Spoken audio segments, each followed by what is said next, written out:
Hey guys, tonight we're slipping through a side gate of the Palatine hill just after sunset. The sky the color of a bruised peach, and the air thick with candle smoke and fresh sesame bread. You're wearing borrowed sandals 2 sizes too big, so every step clops like a sleepy horse on the travertine pavers. Shadows stretch across the stone walls like overstuffed cats, and somewhere ahead a trumpet forgets the end of its own fanfare. Honestly, you probably wouldn't last an hour here. Survival rating, 1 star out of 5, and that star is only hanging around because it lost its way from some other galaxy.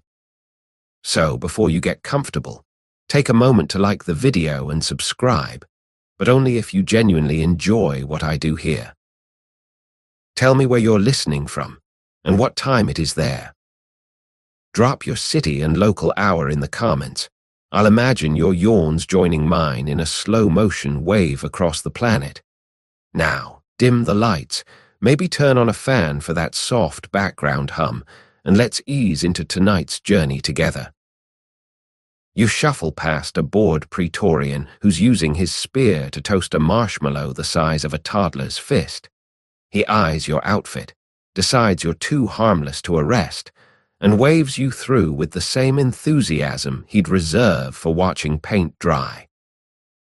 Inside the first courtyard, fountains murmur gossip about the previous emperor, and moonlight drips into the water like spilled cream. A slave girl glides by, balancing a silver tray of honeyed dormice. She winks as if to say, "Good luck finding the exit later."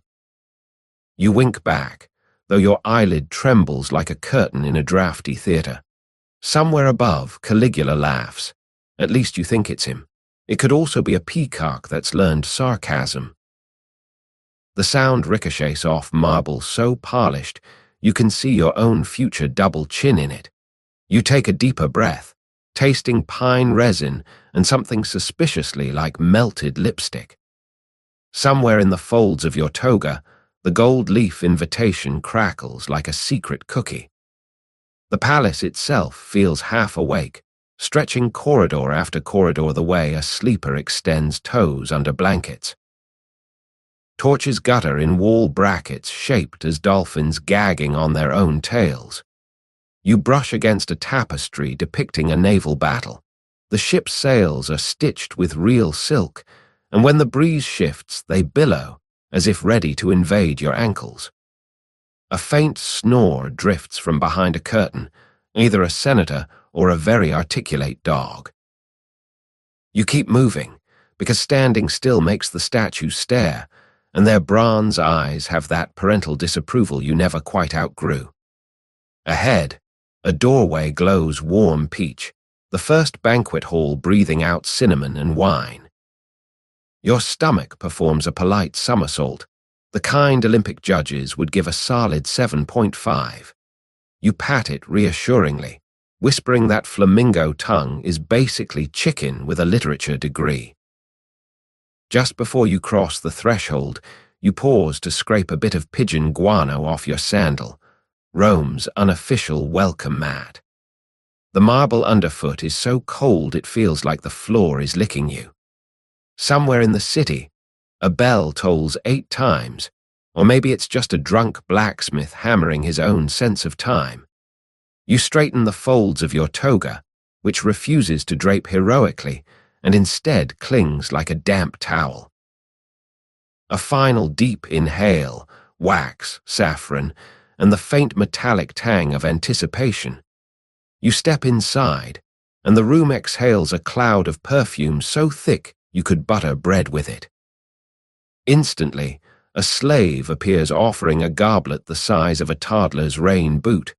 The wine inside shimmers purple, like a bruise that's decided to glow seductively. You accept because declining would require paperwork. The surface of the wine reflects tiny upside-down senators arguing about grain subsidies. You sip, and the flavor suggests someone wrestled a blackberry into submission, then apologized with honey. Your shoulders drop a centimeter. The night has officially begun. The corridor ahead steams with cedar and cinnamon, as though someone left Christmas in a sauna. You pad deeper, goblet still in hand, its rim leaving a crescent of purple on your lip like a bruise from a friendly grape. Wall lamps flicker in slow motion, casting shadows that yawn and stretch every time you blink. A breeze, impassable indoors, lifts the hem of your toga and whispers something saucy in Latin about your knees. You translate roughly, "Nice hinges, traveler." Somewhere, water trickles into a basin shaped like a seashell big enough to bathe a philosophical walrus. You follow the sound because in this palace running water is basically GPS with better manners. You pass a niche where a bronze bust of Augustus glares eternal disapproval. Someone has parked a party hat on his laurels, the felt drooping like a tired iris. You salute the original emperor with 2 fingers to your temple, old habits from a school trip you half remember in black and white. The bust's eyes seem to track you, murmuring, "Youngster, in my day we partied uphill both ways." You apologize silently for existing in sandals instead of hobnailed boots, and glide on. Underfoot, the floor mosaic shifts from geometric squares to a tableau of dolphins balancing balls on their noses. One dolphin winks, or maybe a torch sputtered at that exact moment. Historians still argue whether these tiles were ever animated by hidden pulleys. Tonight, you decide to keep the mystery breathing. A pair of slaves materialize, carrying between them a silver tray the length of a small canoe. On it rests a single loaf of bread shaped like the Pantheon, complete with raisin dome. They beckon you to tear off a portico. You oblige, and the crust crackles louder than your conscience when you fake called in sick to work yesterday. Steam puffs out, smelling of honey and rosemary, and inside the loaf hides a scrap of parchment. The tongue is fastest at midnight. You tuck the riddle into your sleeve, wondering if it's prophecy, menu advice, or simply a baker's idea of small talk. The slaves vanish, footsteps swallowed by velvet rugs that must have been stolen from giants, their weave so thick your ankles feel hugged. Ahead, double doors part as politely as theater curtains. Beyond them lies the first cozier antechamber, couches upholstered in Tyrian purple, low tables wearing wreaths of citrus leaves, and a single harpist plucking notes so languid they seem to melt like butter in a microwave you can't hear. You sink onto a couch. The cushion exhales a sigh of down feathers and possibly a decade of gossip. A cat the color of tarnished silver curls beside you, wearing a collar of sapphires it clearly thinks are just shiny fleas. It purrs in perfect dactylic hexameter, beats that match your slowing heart. You stroke its head. The cat rewards you with a slow blink that translates to, "Stay, mortal, the weird part hasn't started." A slave glides over, bare feet whispering across the rug like hesitant applause, bearing a cushion on which rests your official invitation, a sheet of gold leaf so thin sunlight looks overweight. He presents it with the gravity of a boy handing over a frog he expects you to kiss. You take it between thumb and forefinger. It crinkles like a butterfly clearing its throat. Inked in sepia squid, the script curls. Caligula requests the pleasure of your unconsciousness. You're unsure whether that's a typo or prophecy, but the gold warms instantly against your skin, as if remembering every palm it ever touched. The harpist finishes a note that lands softer than a secret, then excuses herself, bowing backwards until curtains swallow her lyre. A hush rolls through the room like a marble on velvet, and you realize everyone else is staring at a bronze sundial propped on an ebony stand. Problem, it's night. Solution, a slave stands nearby with a torch, tilting it so flame shadows creep across the engraved hours, manually turning time the way a child drags a stick along railings. Guests murmur approval. Who needs astronomy when theatre will do? The shadow hand reaches the Roman numeral for party o'clock, and a gong hums somewhere deep in the palace's belly. You feel the vibration in your ribs, a polite earthquake announcing that the emperor's whims have aligned. Doors you hadn't noticed glide open, exhaling a draught scented with rose water and something metallic, perhaps anticipation, perhaps merely bronze hinges. The cat beside you stands, arching its back in a perfect semicircle of indifference, and pads away, tail high like a flag surrendering to nonsense. You follow, because cats understand exits better than anyone. In the next threshold, a hallway narrows, its ceiling painted midnight blue and spangled with tin foil stars that twinkle when torch smoke drifts across them. You trail your fingers along the wall. Frescoes shift from idyllic gardens to increasingly wild scenes. Satyrs chasing pastry chefs, cherubs arm wrestling lobsters, until you're not certain whether you're walking or being pulled by the story itself. Somewhere ahead, Caligula laughs again. This time closer, the sound bright as a shattered goblet. The golden note in your hand quivers, as eager or as terrified as you are. The hallway spills you into a vaulted steam room bigger than most city blocks. Moist air drapes over your shoulders like a soggy but affectionate cat. Jets of hot water sing from bronze dolphins' mouths, keeping time with the rhythmic slosh of sandals across wet marble. A senator waves you toward a bench carved from rose quartz. It's warm, as if someone's been sitting there since the Republic. You lower yourself, toga instantly soaking up humidity until the wool smells like a sheep that majored in aromatherapy. Across the mist, bathers swap rumors the way children trade marbles. One voice, oiled, round, and slippery, claims the emperor plans to appoint his horse as tonight's master of ceremonies. Another insists the horse declined, citing prior engagements with a hay buffet. You let the gossip swirl, eyelids drooping under perfumed fog. A slave appears, offering a strigil fashioned from silver so pure it bends like a shy apology. You decline. Modern you still suspects exfoliation should not involve medieval credit cards. Instead, you accept a cup of water chilled with alpine snow couriered overnight by relay riders. The first sip cracks open your sinuses. The second convinces you glaciers were invented for sinuses specifically. Somewhere, a plunge pool gurgles invitingly, but you remember your golden invitation's cryptic warning and stay seated. Caligula, they say, sometimes tests guests by seeing who can balance on a floating corkboard while reciting Homer. You can barely recite your own phone number after 2 wines, so you hug the bench, pretending to be a philosophical statue, the thinker, but with better hair. Steam thickens, blurring bodies into pastel smudges. Voices echo, slowed by moisture, until every syllable arrives wearing slippers. You feel your pulse decelerate, each heartbeat a polite knock asking if it may come in.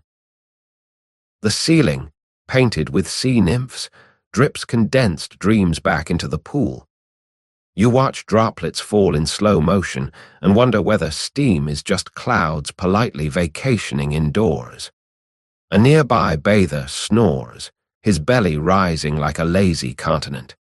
You decide history smells surprisingly like eucalyptus and damp secrets. A bronze gong the size of a wagon wheel hums through the steam, 3 flat notes that mean dinner marches whether or not your pores have finished their existential crisis. You stand, toga clinging like a wet Labrador, and shuffle toward the marble steps. Cool air rushes down from an archway ahead, an invisible usher offering a complimentary breeze. As you climb, droplets race down your calves, pooling in your sandals so each footstep makes a tiny jacuzzi squelch. No one stares. In Rome, affluent squelching is practically a status symbol. Beyond the arch, an army of towel-bearers waits, arms stacked with linen so white it looks guilty. A boy barely tall enough to see over his own optimism throws a cloth around your shoulders. It smells of laurel and sunshine, as if it's been drying on the back of a comet. You pat your face, realizing the cloth is embroidered with tiny anchors, someone's idea of nautical humor for guests who've never seen a boat. You hand it back with a nod that says, "I'll laugh later, possibly in my dreams."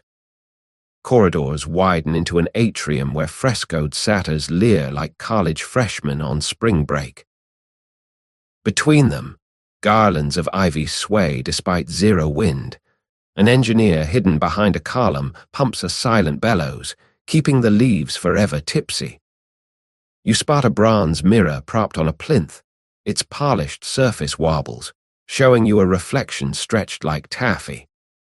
For a moment you look imperial, cheekbones that could slice tax policy, eyes ringed with enough mystery to fund a spy novel. Then the mirror tilts, and you're just yourself again, only shinier.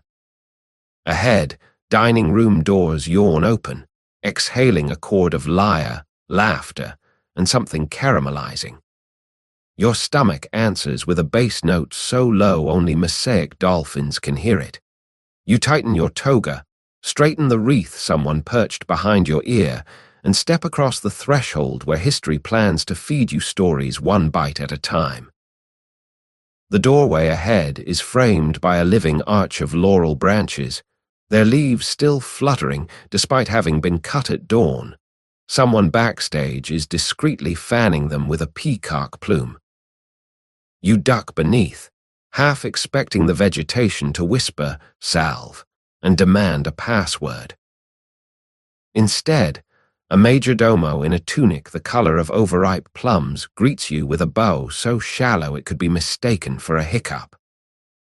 "Recline first, questions later," he murmurs, voice smoother than the bathhouse olive oil you're still rinsing from behind your ears. He snaps his fingers. Two boys appear, each gripping one end of a velvet board that looks suspiciously like an ironing table designed for angels.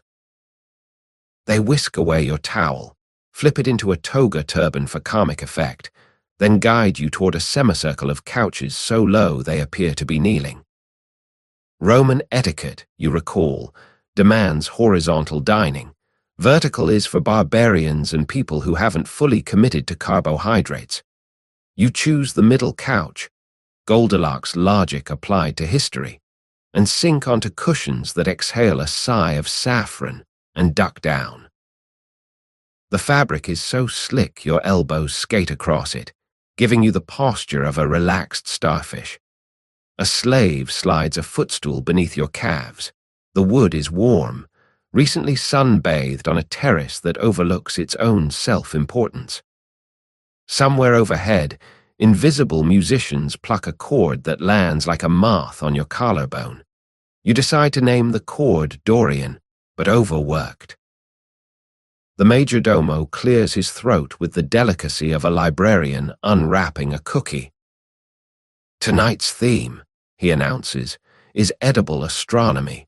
Courses will arrive in stellar order. Please do not adjust the sky." He bows again, exits backwards, somehow avoiding the indignity of tripping over his own dignity. You lie there, feeling suddenly underdressed for a dinner that doubles as a planetarium, and wonder whether the Big Dipper will require gravy. A troop of waiters glides in, sandals whispering like library gossip. Each balances a silver tray the diameter of a small moon. The rims orbit their palms without visible support, thanks to hidden ball bearings the emperor borrowed from a failed chariot suspension. Your server, a boy whose cheekbones could slice budget proposals, kneels beside you and lifts a cloche shaped like a comet tail. Underneath, a cloud of pink foam resting on a mother-of-pearl spoon.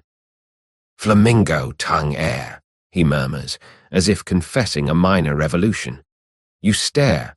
The foam quivers, offended by gravity. Rumor claims Caligula imports the tongues from marshes so remote the birds speak in dialects no farmer understands. You sniff. Roses, smoke, and something faintly athletic. The spoon reaches your mouth before your conscience files an appeal. The foam dissolves like a gossip on contact, leaving a savory whisper that suggests chicken ran away to join the circus and learnt ballet. Your taste buds send a postcard to your brain. Wish you were here. Also, please send more. Before you can nod, a second tray arrives, tiny golden eggs cradled in nests of fried parsley. You bite. Inside, a yolk of saffron custard winks.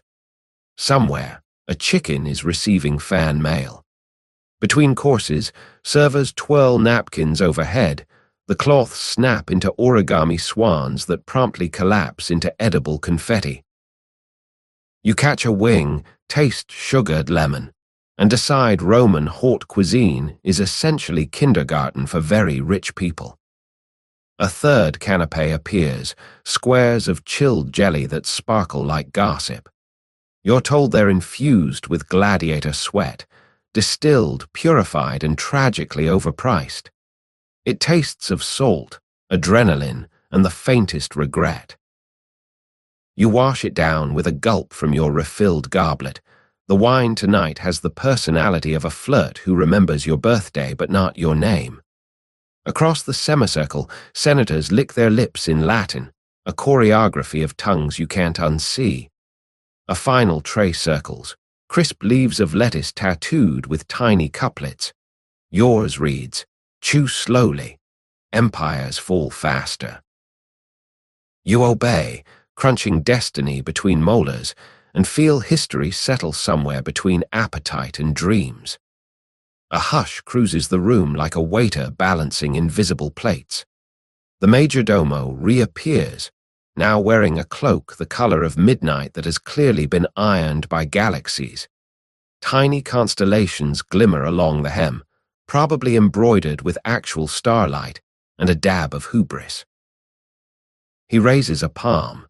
Two slaves wheel in a shallow marble pool the length of a banquet table, its rim carved with tiny leaping fish that spit water in lazy arcs.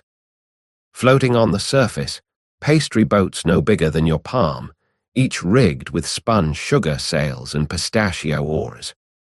"Course 2, he announces, "the regatta of appetite. Guests place wagers on the slowest dessert to sink." He hands you a sliver of laurel leaf, your betting slip, and urges you to whisper a dream onto it before dropping it beside the vessel you favor.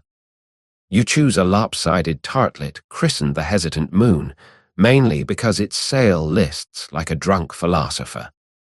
Into the leaf, you breathe the dream of finding your bedroom slippers exactly where you left them. Radical optimism for anyone who has ever owned a cat. A bell the size of a teacup rings.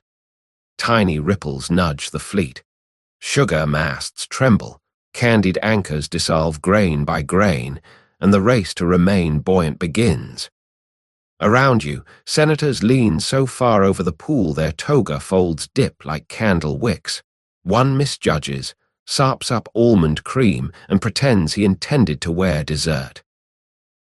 You watch the Hesitant Moon list, recover, list again. Each tilt a heartbeat away from drowning in its own custard. Minutes stretch like taffy. The room's breath synchronizes to the gentle barb of pastry hulls. You feel your own pulse slow, matching the cadence of lapping water. Finally, with a sigh audible only to people who have already half dreaming, a rival boat, a proud galleon of lemon mascarpone, capsizes. The Hesitant Moon drifts on, soggy but undefeated.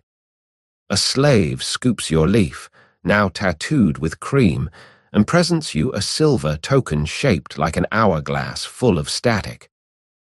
Redeemable, Whenever tonight feels too short, he whispers, you park at it, already imagining the moment you'll flip that miniature eternity and grant yourself 5 extra minutes of nothing in particular. The pool is wheeled away, its departing gurgle sounding like distant applause from an audience made entirely of satisfied goldfish.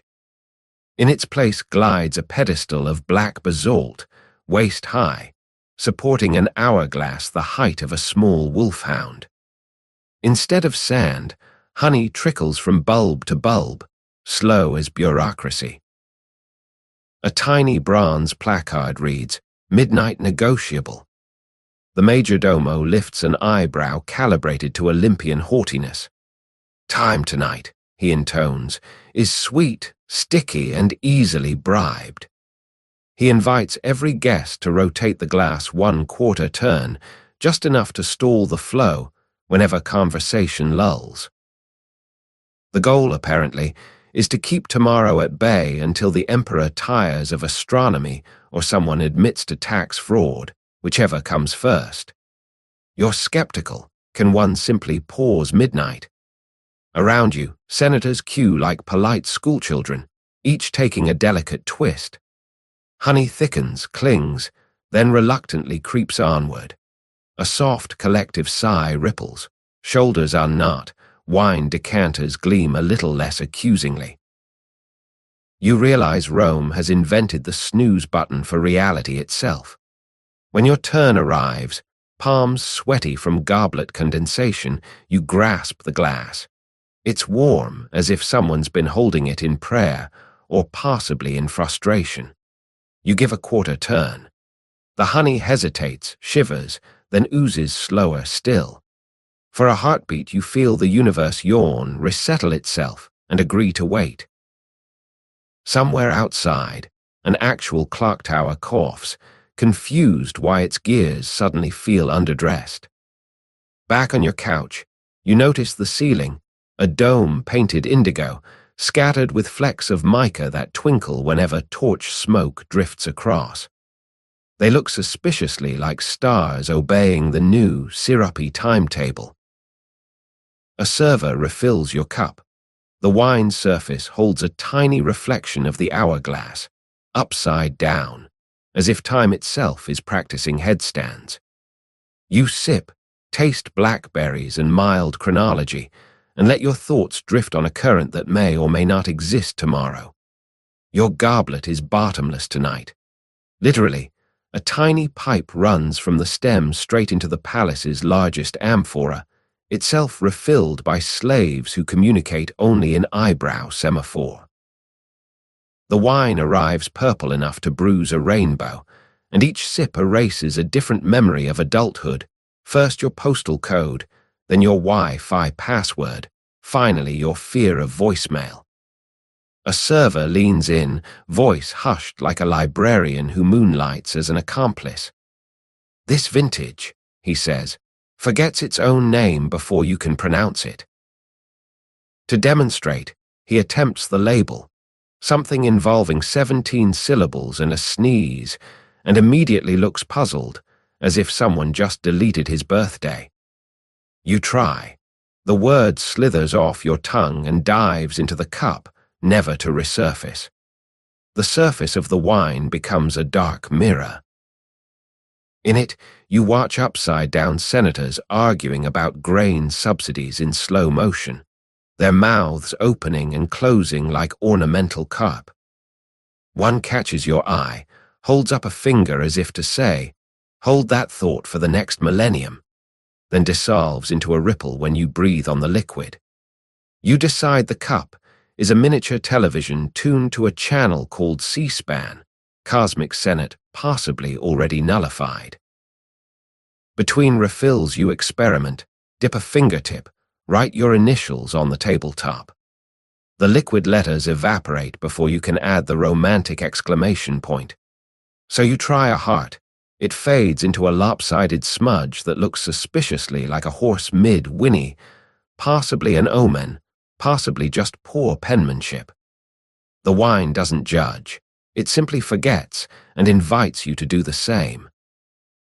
By the time the honey clock completes another syrupy rotation, you've misplaced your surname and the exact date you promised to return your library scrolls. Strangely, you feel lighter, as if memories are merely ballast and adulthood a leaky boat. You raise the goblet in a toast to the concept of tomorrow, which returns the compliment by pretending not to exist. A hush, soft as velvet slippers on moon-washed marble, settles over the hall. Torch flames pause mid-flicker, as though politely waiting for permission to resume crackling. Then, 3 brisk drumbeats, somewhere between heartbeat and hiccup, and the eastern doors swing wide. In glides a procession of acrobats sheathed in dusk blue silk, each balancing a candelabrum whose branches bloom with living fire. They move in slow synchronization, tipping their bronze stems so pools of molten wax rain down in controlled drizzles, hardening into translucent petals on the floor. The air smells of honeyed almonds and mild arson. You're reminded of chandeliers that once attended your grandmother's stories, except these chandeliers have legs and a sense of drama. One performer pirouettes past your couch. The candles on her crown describe a perfect circle of light, painting your plate with a halo that makes even the leftover breadcrumb look canonizable. She winks, whether at you or at the general idea of audience participation remains deliciously unclear. A cadence of finger cymbals rises. The dancers tilt en masse, and every droplet of cooled wax lifts, magnetized by hidden threads, clicking back onto the candelabra like puzzle pieces rehearsing for tomorrow's palace mosaic. In seconds, the floor is pristine, as though the spectacle were merely a collective dream with excellent production values. The troupe exits backwards, flames bowing in perfect unison, leaving behind a corridor of scented smoke that curls into the shape of laurel crowns before dissolving. Somewhere in the haze you catch a final shimmer, perhaps a stray spark, perhaps a wink from the universe itself. Then the regular torchlight resumes its ordinary flicker, now seeming dull as a forgotten oath. You realize you've been holding your breath.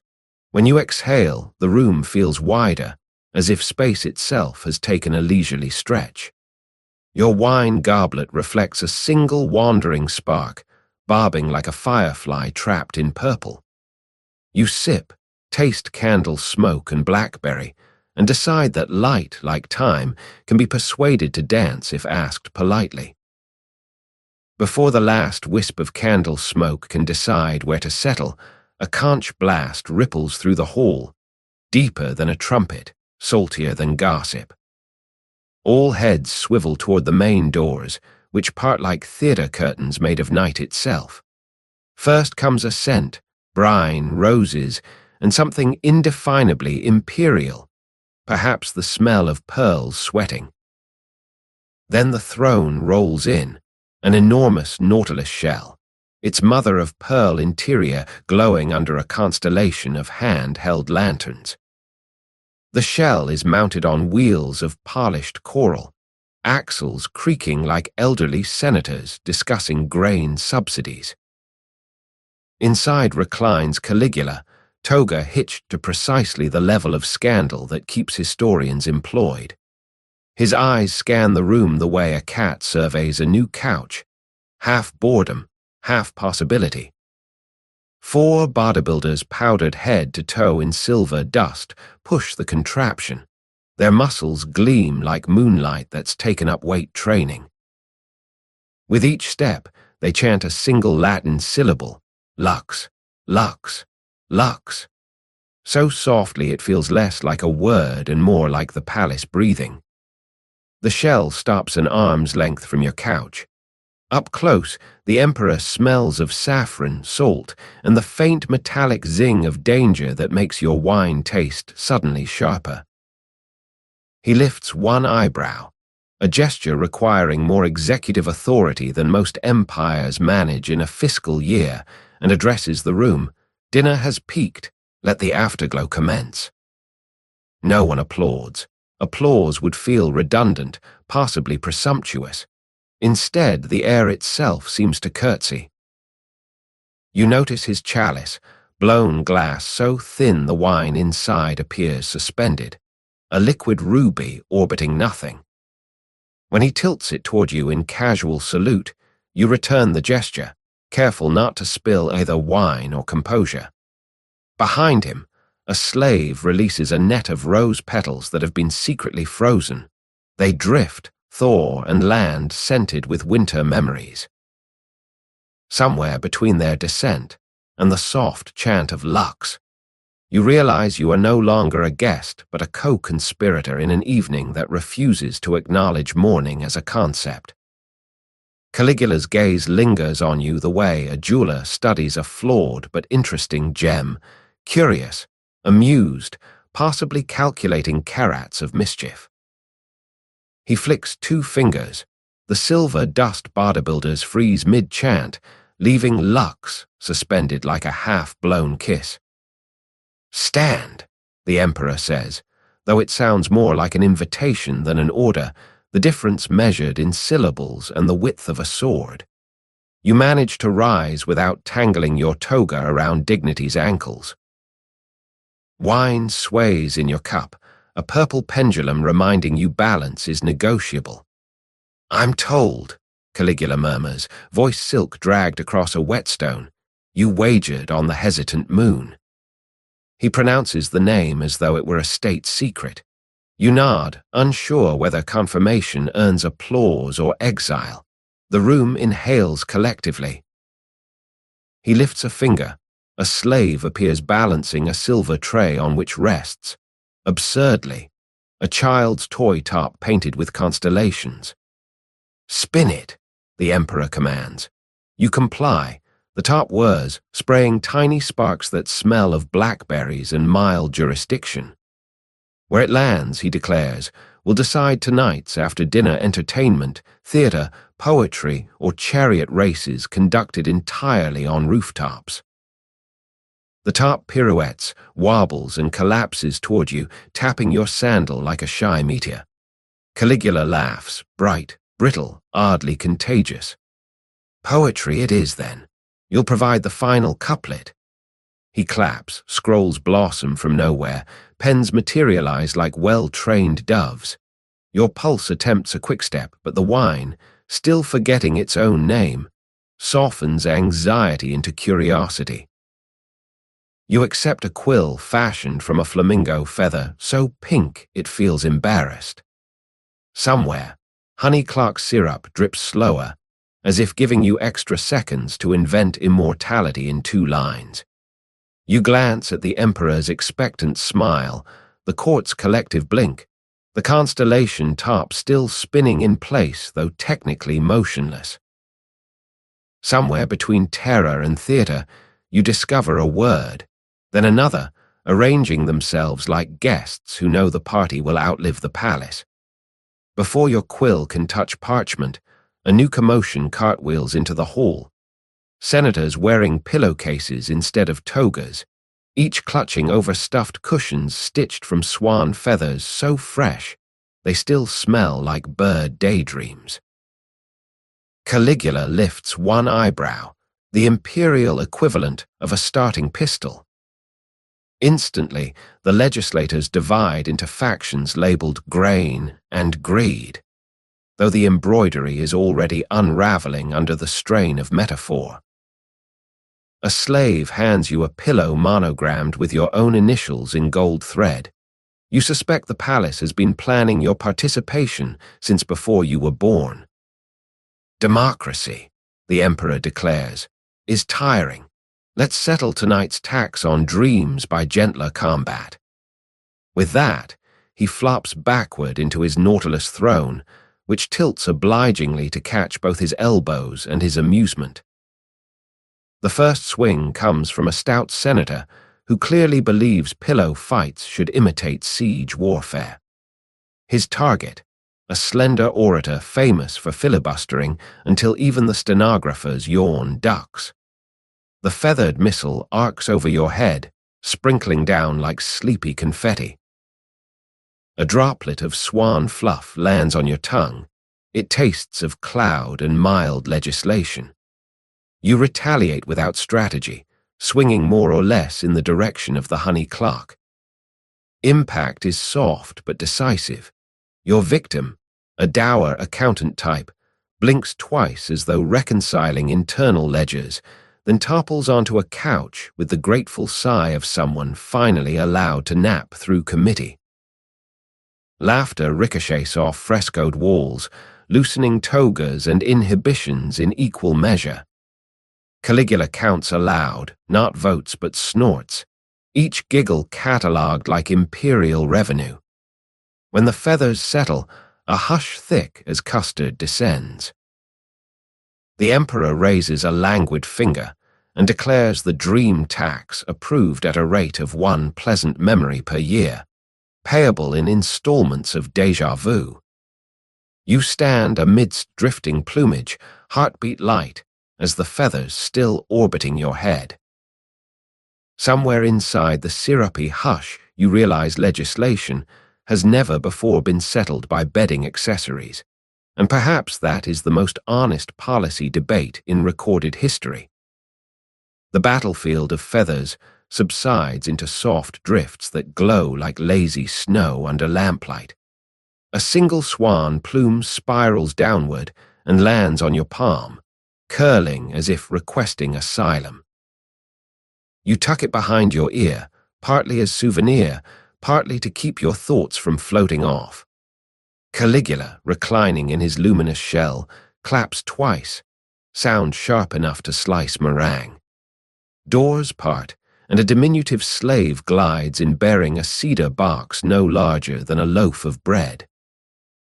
He sets it on a stool, lifts the lid, and out step 6 white mice wearing silver bells for collars. Their fur is brushed to the sheen of fresh parchment. Their tiny eyes hold the resigned wisdom of creatures who have attended more banquets than most senators. The emperor gestures. A harpist, hidden behind a tapestry of drunken satyrs, plucks 3 languid notes. At this signal, the mice line up like disciplined pearls and begin to hum. Yes, hum. A lullaby older than the forum stones. The melody is soft, almost submerged beneath the room's breathing, yet it tugs at your sternum as if reminding your heart of its original rhythm. You realize the tune, Ovid's Amores, condensed into lullaby form, transposed into major key, stripped of longing and repurposed as bedtime propaganda. The mice sway in unison, bells chiming sotto voce, creating a fragile xylophone of contentment. Around you, eyelids droop. Even the honey clock seems to drip slower, reluctant to disturb the lull. A server kneels, offers you 1 mouse. Its name, he whispers, is Somniculus, on a cushion of violet silk. "Keep him," the boy breathes, "should the night grow teeth." You accept. The mouse steps onto your shoulder, curls against your neck, purring like a teaspoon of distant thunder. Its fur smells of lavender and library dust. Caligula watches, expression unreadable, as though weighing whether wonder or weariness will prevail. Somniculus's humming seeps into your collarbone, down through ribs, until your pulse matches the tremolo of silver bells. Somewhere between mouse music and melted wax, the palace decides it is safe to yawn. The humming fades to a velvet hush, and the remaining mice form a perfect semicircle, tiny choristers awaiting their cue. A new server appears, this one wheeling a low table of black volcanic glass. At its center rests a single crystal bowl filled with rosewater gelée that glows like captured dawn. Suspended inside, a ruby the size of a bee's heart, facets winking whenever torchlight tiptoes across them. Caligula lifts 1 languid finger. "Dessert," he declares, "should be memorable." Swallow slowly. Favors sink at their own peril. His smile suggests the gem is both prize and dare. A spoon of translucent horn is placed in your palm, material soft enough to avoid scratching enamel, magical enough, you suspect, to dissolve along with inhibitions. You dip. The gelée size parts lets you scoop ruby and jelly in one trembling load. Around you, guests mirror the ritual. Someone gulps too fast and coughs, producing a tinkle that means their prize has ricocheted off a molar and landed, plink, into their goblet. A slave marks the casualty on a wax tablet labeled digestion pending. Your turn. The spoon enters your mouth. Cool rosewater blooms across your tongue, tasting of gardens at dawn and mildly of conspiracy. Then, click, your teeth meet stone. For a moment the ruby sits, warm as a pulse against your palate, before sliding down your throat with all the confidence of a coin dropped into an abyss that promises return postage. A bell chimes once, solemn yet satisfied. Scandalous, still curled at your neck, gives a tiny sneeze of approval. Somewhere in the palace ledger, an invisible clerk writes, "One future favor, payable to bearer, redeemable in dream or daylight." You feel the gem settle somewhere south of your sternum, quietly accruing interest. Caligula nods, as though closing an account with gravity itself. "Remember," he murmurs, "what sleeps inside you now once slept inside Rome." The emperor yawns, an oddly delicate sound, like porcelain cracking under moonlight, and waves for the next diversion. You exhale, tasting roses and mild destiny, and decide some treasures are lighter carried in the bloodstream than in the purse. The gelée bowls glide away, ruby-less, looking suddenly innocent, like conspirators who have just handed off the evidence. Before the last crystal clink fades, two slaves roll in a contraption that resembles a siege engine redesigned by a stargazer, a copper tube the length of a spear, mounted on a tripod and aimed at the ceiling. Caligula gestures. A torch kisses a tiny aperture. With a hiss like a satisfied cat, the device launches a comet. No metaphor, no fireworks metaphor needed. An actual blazing pellet that streaks across the vaulted dome overhead. It leaves a ribbon of fragrant stardust, lavender gold, hanging in the air long after the pellet has burned out. The ceiling, painted midnight blue, drinks the light and answers back. Mica stars embedded in plaster flash in sequence, creating a slow-motion constellation that spells for a heartbeat, the Latin word for linger.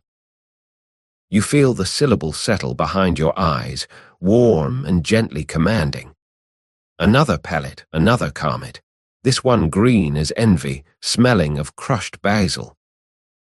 It arcs, explodes into silent sparks that rearrange themselves into the outline of a dolphin wearing a laurel. Senators applaud horizontally, too relaxed to lift more than wrists. Scandalous hums a single note against your neck, a mouse endorsement of aquatic theater. You track a third launch, silver-blue, leaving a tail that drifts downward like sleepy rain. Where the sparks land on tablecloths, they vanish but leave behind tiny pin pricks of light that pulse twice, Morse code for remember, or possibly just blink. Your sleeve hosts 3, your eyelashes catch 1, and for a moment every blink sketches after images across the room. Between launches the engineer pauses, consulting an hourglass filled not with sand, but with ground lapis, blue dust that glows faintly, counting down comet ammunition. When the final grain falls, he bows, extinguishes the torch, and retreats. The ceiling keeps its borrowed constellations another breath, then lets them fade, surrendering the sky back to ordinary plaster. You exhale a plume of lavender-scented air, aware that you have just witnessed astronomy apologize for being literal and decide to become theater instead. Somniculus yawns, a vibration like a teaspoon of distant thunder, and settles again. Somewhere inside your ribcage, the ruby gives a friendly flicker, as though it too enjoyed the show. The last silver spark winks out, leaving the hall in a hush that feels gently bruised by wonder. Into that hush slips a whisper, thin as onion skin, urgent as unpaid taxes, about the missing consul. No one saw him leave, the tale insists. One moment he was reciting Horace between oysters, the next only his sandals remained, politely paired beside an exit that leads nowhere. Caligula listens, chin propped on a fist that has signed decrees and death warrants with equal languor. Perhaps, he muses, voice carrying just far enough to graze every ear, the lighthouse keeper required company. The sentence drifts, half joke, half weather front. You picture the consul, rotund, affable, fond of quoting grain statistics at dessert.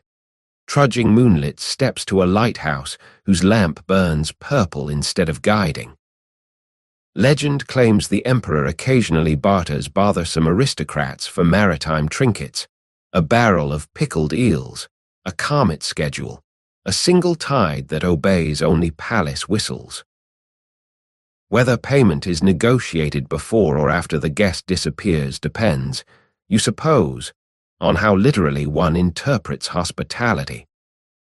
Around you, couches shift as senators invent alibis they hope will still exist at sunrise. One claims the consul excused himself to check on his olives. Another insists he volunteered for coastal diplomacy. Their voices skate across the marble, searching for an exit that doesn't involve lighthouse stairs. Somniculus flicks his tail against your neck, 3 quick taps that feel like mouse morse for listen, but don't linger. You stroke his head, noticing how the room's candle smoke bends slightly toward the western doors, as if itself being summoned by distant waves. Caligula yawns, the conversation dismissed with the same energy one might flick ash. Let us trust, he concludes, that our friend finds elevation instructive. The emperor waves, musicians resume, but the rhythm now holds a salt undertone, every drumbeat sounding a bit like surf against stone. You exhale, tasting roses, lavender, and something briny, perhaps the sea, perhaps merely the idea of consequence. Somewhere inside, the ruby shifts, as though adjusting to make room for a lighthouse key you hope you'll never need. The honey clock, having been nudged, coddled, and mildly threatened all evening, finally clogs. A single golden bead dangles from the upper bulb, trembling like a diver afraid of heights. Silence pools. Even the musicians pause mid-arpeggio, bows frozen in the air as if caught sniffing the flowers of eternity. Into this syrupy hush, a senator, lips glazed with dessert wine, announces, time has resigned. No one argues.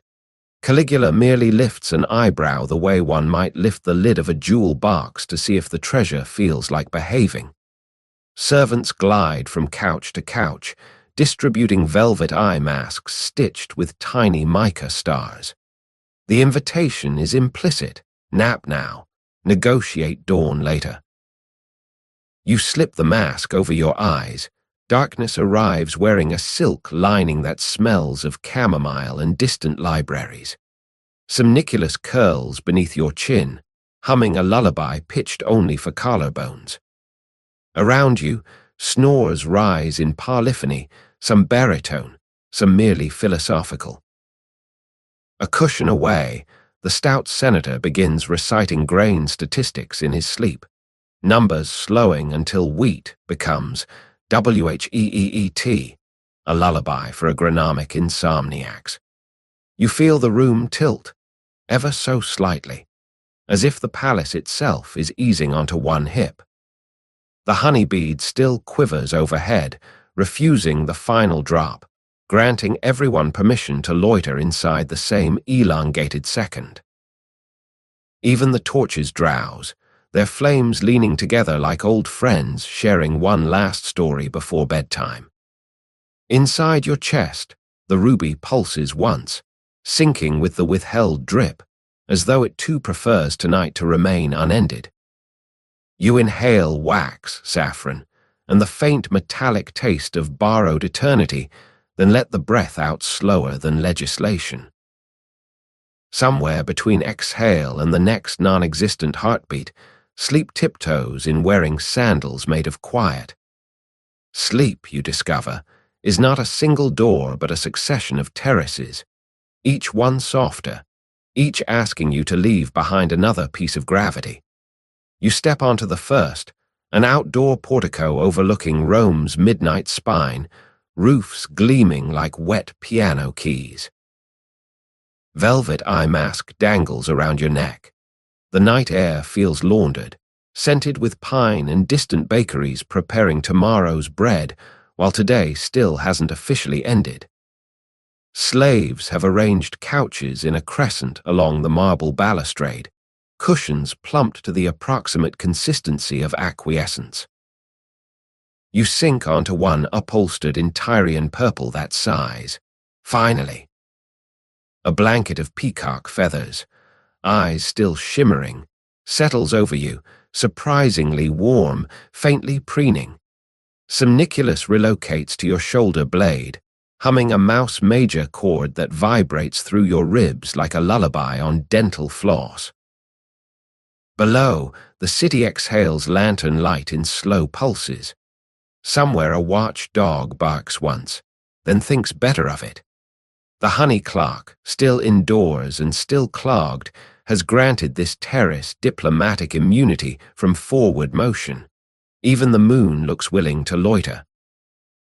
A gentle snore travels from the adjoining couch, an elderly senator clutching a cushion embroidered with the words Carp Noctem. His laurel wreath has slipped sideways, now functioning as a sleep mask made of leaves. You envy his seamless surrender, then feel your own eyelids lower like theater curtains made of chamois. From inside the palace, a single lyre note wanders out lost, repeats itself softer, then gives up and sits beside you. You inhale, tasting pine resin, distant yeast, and the faintest echo of candle smoke that followed you through every corridor. Somniculus stretches, tiny claws kneading the blanket, and begins a new tune, lower, slower, the mouse equivalent of stay. Rome tilts a fraction more onto its side. Roofs become keyboards on which moonlight rehearses a nocturne too gentle for human ears. You feel the terrace sway, or maybe that's your pulse deciding horizontal is the new vertical. Either way, the city agrees. Even the river pauses mid-sentence, waiting for your next breath. The terrace snores settle into a single communal rhythm, a gentle tide of lungs lifting and lowering Rome itself by millimeters. You're drifting toward the next layer of sleep when Somniculus's whiskers twitch against your neck, 3 quick flicks that feel unmistakably like a mouse clearing his throat. You pry one eye open. Across the portico, a bronze bust of Augustus has begun to whisper. Its lips don't move, lips cast in metal rarely do, but a faint voice leaks from a tiny hole beneath the laurel crown, the way steam escapes an overworked idea. The tone is confidential, conspiratorial, oddly nasal. Psst, you with the ruby heart. Lighthouse key is under the 3rd couch. Around you, no one stirs.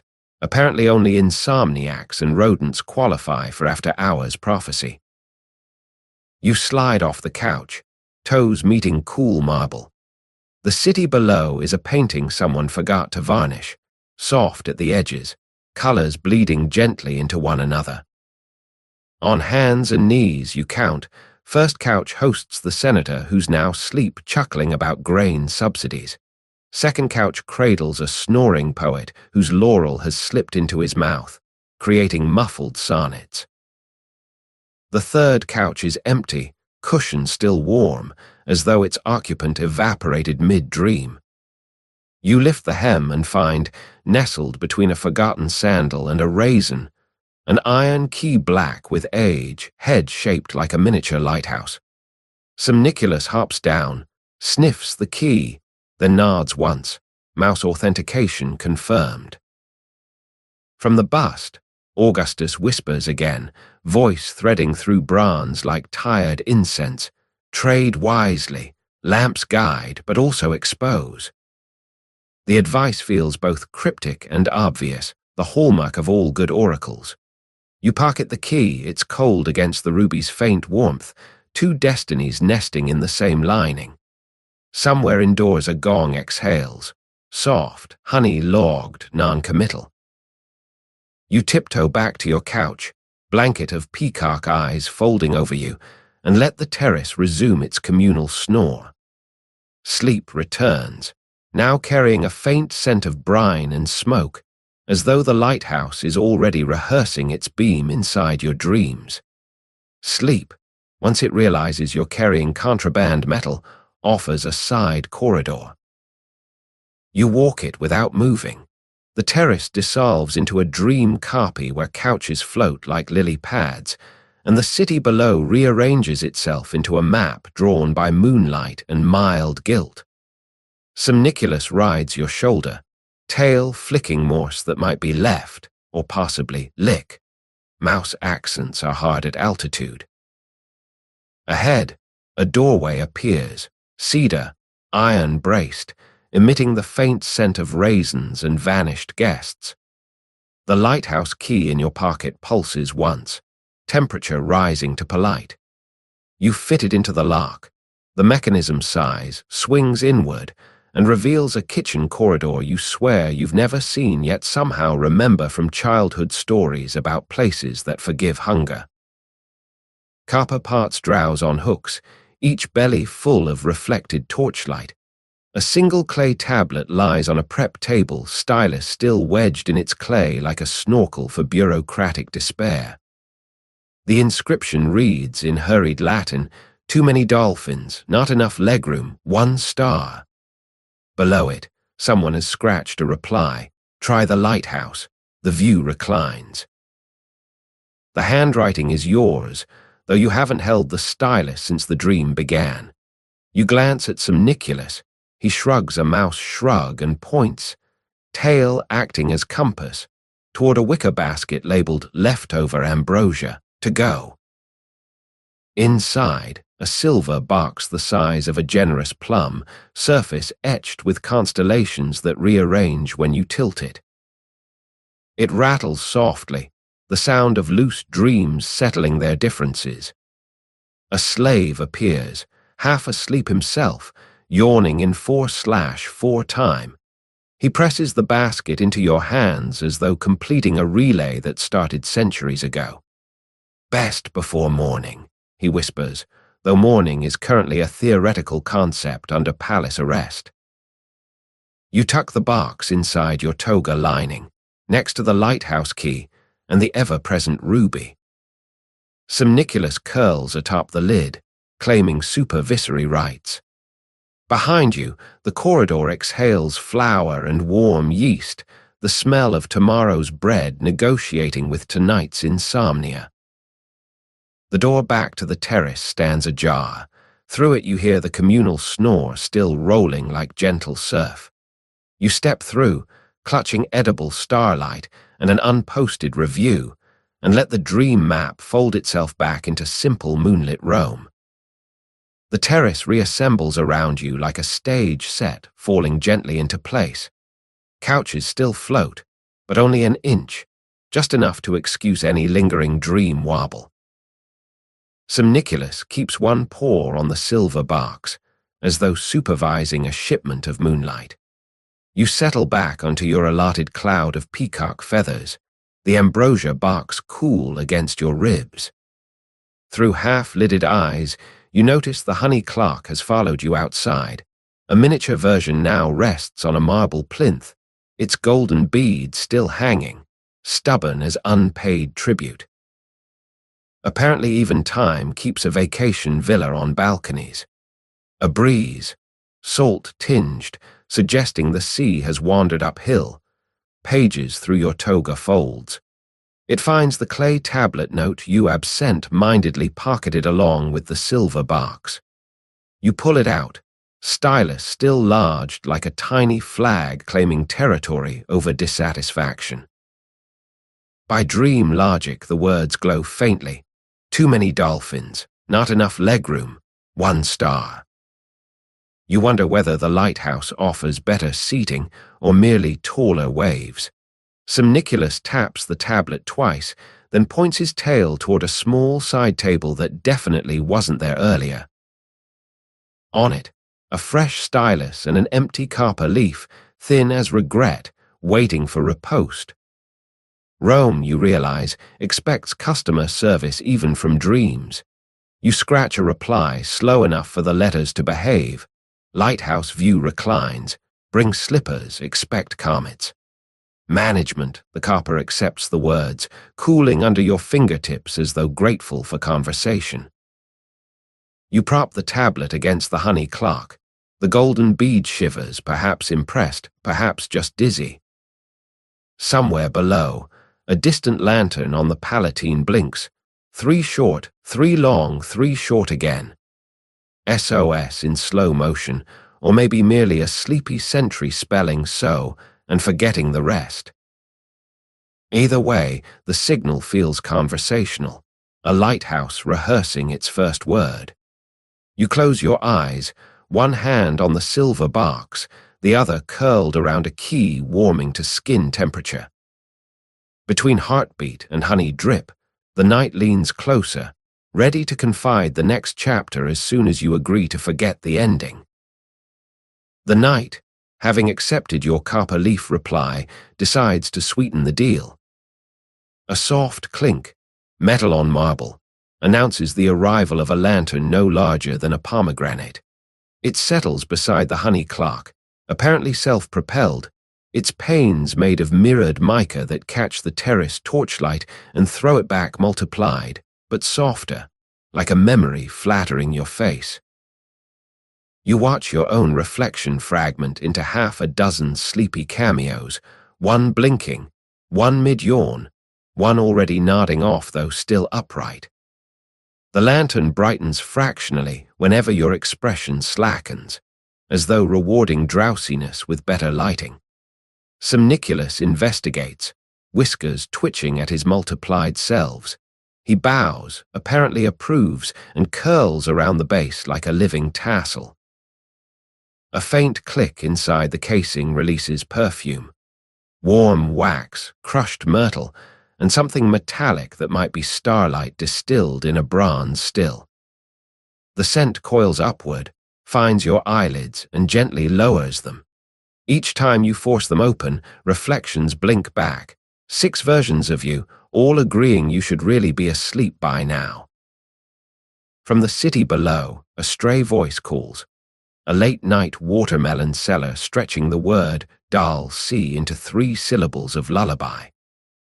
The lantern mirrors the sound, bouncing it off its facets, so the syllables return as a round, soft as feathered surf.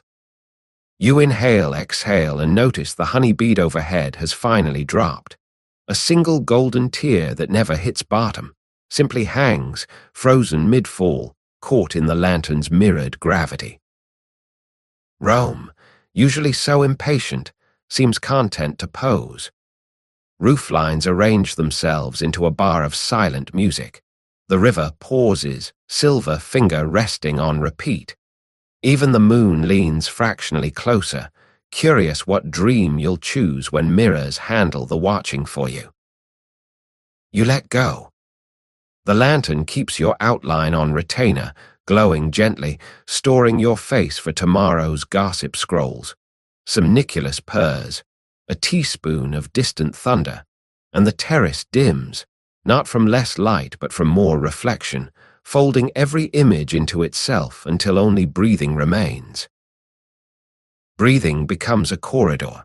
You follow it without moving, the way a sigh can slip from room to room without asking doors for permission. Somniculus is a warm calmer against your neck, pausing the sentence of your pulse.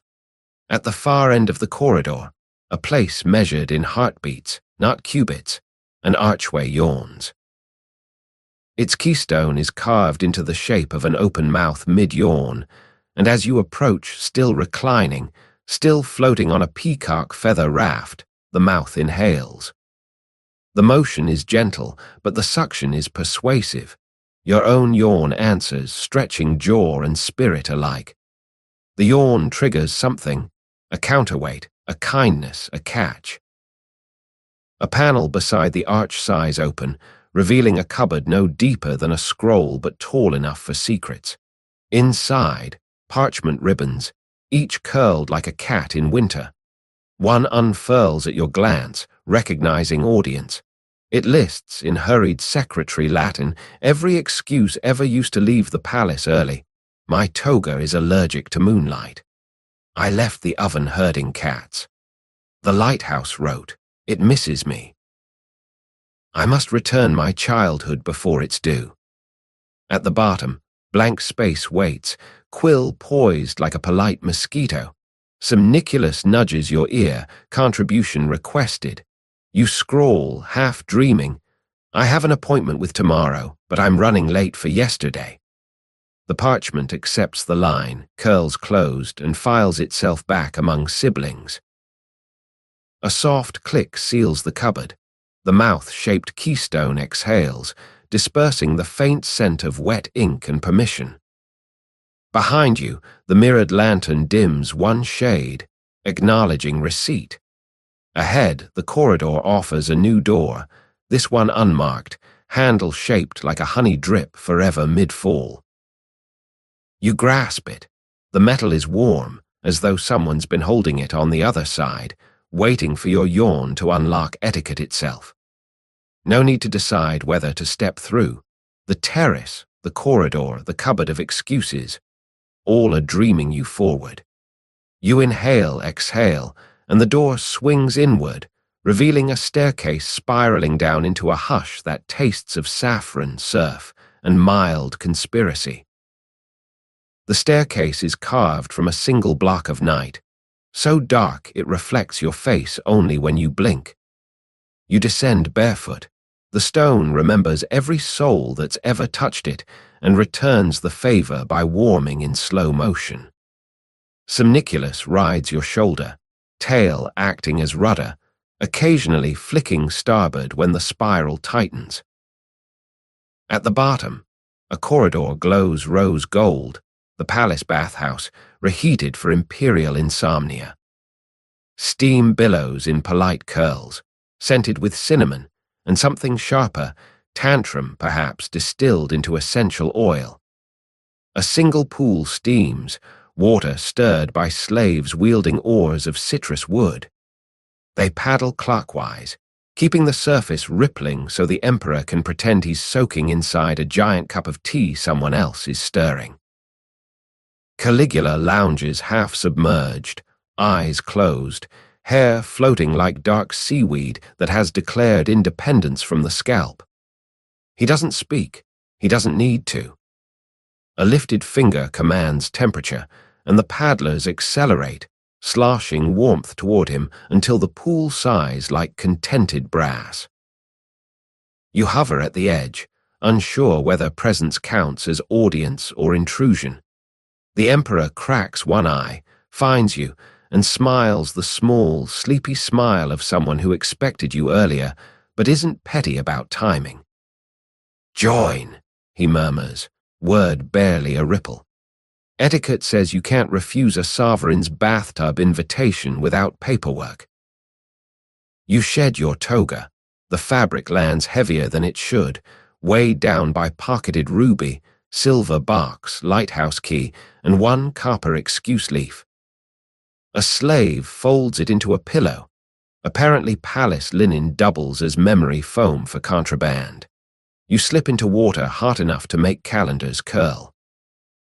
Cinnamon steam kisses your face. The ruby at your chest pulses, enjoying the sauna. Somniculus perches on the pool's marble rim, humming approval at the humidity. Caligula exhales, and the entire bath exhales with him, water level dropping a millimeter in collective relaxation. Somewhere overhead, the honey clock finally drips, tardy but obedient. Time, like the water, has agreed to be stirred rather than spent. The water rocks you like a cradle designed by someone who's only heard cradles described over dinner. Caligula floats opposite, eyes half-masked, steam curling around his smile until the expression looks borrowed from a satyr who knows the jokes on Olympus. Neither of you speaks. Conversation would feel redundant to skin already fluent in heat. Instead, the emperor lifts 2 fingers. A slave approaches bearing a tray of tiny glass ampoules filled with what appears to be liquid sunset, gold at the bottom, scarlet at the neck, sealed with wax the color of gossip. Caligula plucks one, bites off the seal, and appends the contents into the pool.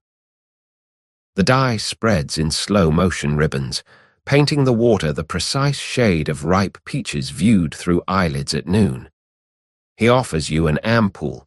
You mirror the ritual.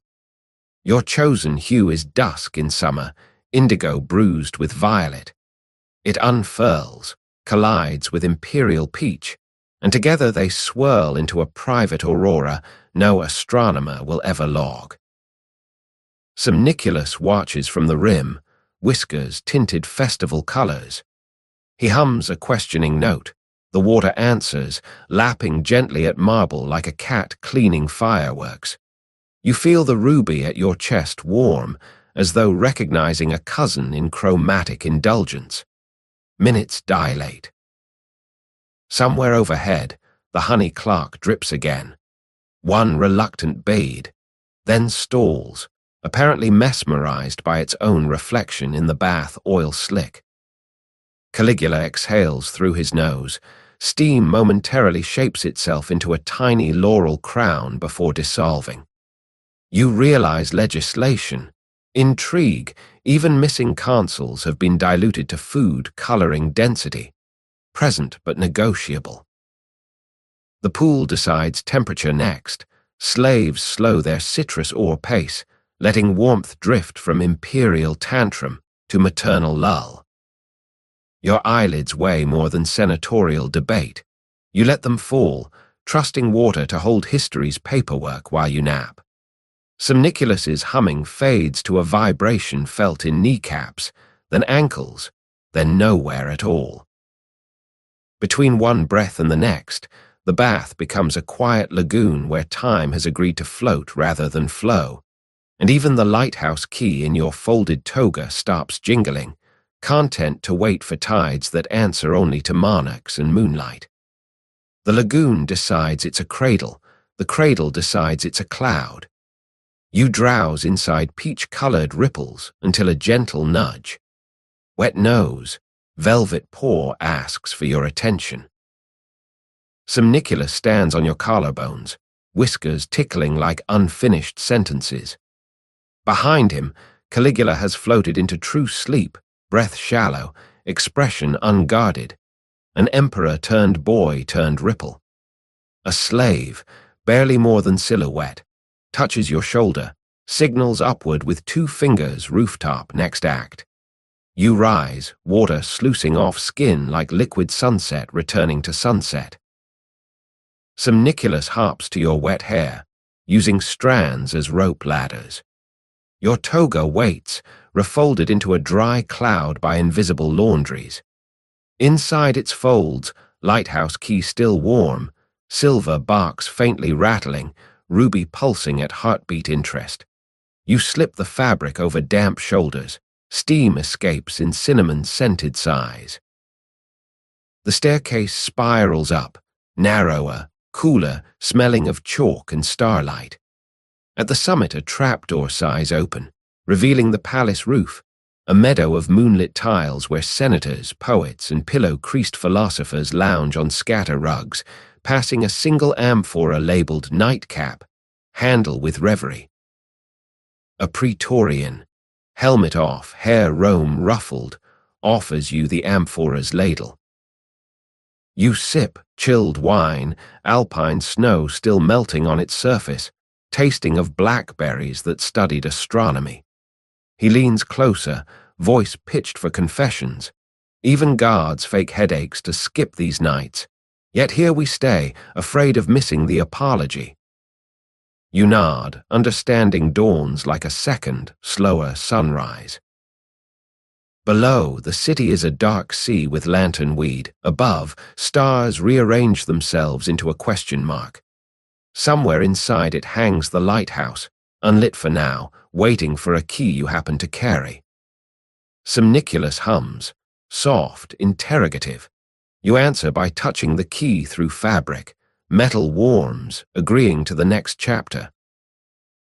Around you, rooftop guests yawn in chords. Each exhale a tiny tide pulling the palace closer to whatever dawn pretends to be when clocks are too relaxed to count. The rooftop exhales moonlight like a dragon who's learned to breathe gently. Senators sprawl in twos and threes, togas tangled into makeshift nests. One poet, laurel askew, is reciting half-remembered Ovid to a terracotta chimney that listens better than most patrons. You settle onto a rug woven with constellations that dim whenever you recognize them.